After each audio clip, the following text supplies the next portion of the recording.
If you are new to the channel, subscribe our channel for latest update. Press the bell icon. Thank you.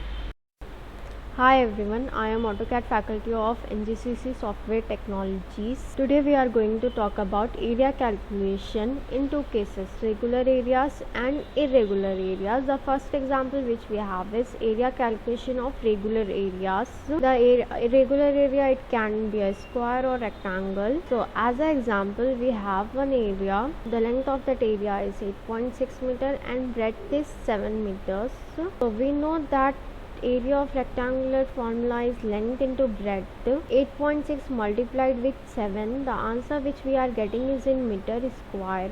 Converting it into feet by multiplying it with 3.28, which is the unit conversion of converting meters into feet. So 60.2 is multiplied with 3.28, the answer which we are getting is in square feet. Now converting square feet into square yards by dividing the square feet answer with 9, we are getting square yards, 21.93 square yards.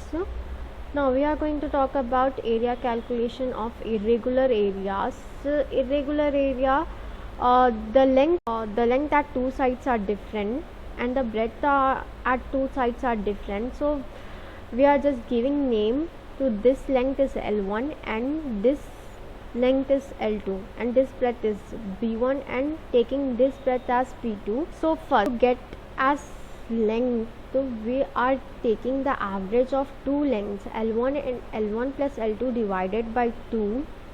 The answer which we are getting is actual length, and then average of breadth, taking average of breadth is B1 plus B2 divided by 2. We are getting the breadth which is in meters.